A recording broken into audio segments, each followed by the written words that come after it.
So జనరల్‌గా ఈ మధ్య యంగ్ పీపుల్‌లో కూడా కనిపిస్తూ ఉంటుంది. మేము ఫ్రెండ్స్ మాట్లాడుకుంటున్నప్పుడు కూడా మా కాళ్ళలో ఏంటి రోడ్ మ్యాప్స్ వచ్చాయా నీ కాళ్ళలో అని మాట్లాడుకుంటూ ఉన్నాము. సో అది నా వారికోస్ వెయిన్స్ అంటే is it serious?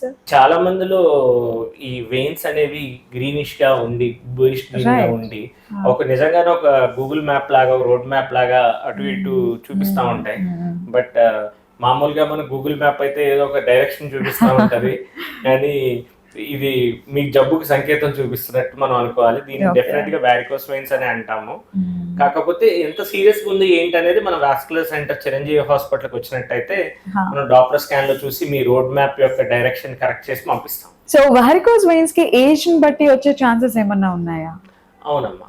Varicose veins మనకి ఏజ్ పెరిగే కొద్దీ వచ్చే ఛాన్సెస్ ఎక్కువగా ఉంటాయి. ఎవరిలో అయితే మనకి అబోవ్ 40-60 ఇయర్స్‌లో చాలా కామన్‌గా చూస్తుంటాం ఈ వారికోస్ వెయిన్స్ సమస్య. బట్ ఈ రోజుల్లో యంగర్ పీపుల్ లైక్ అబోవ్ 30లో కూడా కామన్‌గా చూస్తున్నాము. ఎందుకంటే మన లైఫ్ స్టైల్ వల్ల ఎక్కువసేపు కూర్చుంటాము, ఎక్కువసేపు నుంచుంటాము. వీళ్ళ యంగర్ ఏజ్‌లో కూడా మనం చూస్తా ఉంటాము. డెఫినెట్‌గా వారికోస్ వెయిన్స్. ఎవరిలో అయితే genetical preponderance like family history ఉన్నదో వాళ్ళలో కూడా ఎర్లీగా చూడడం అనేది జరుగుతుంది.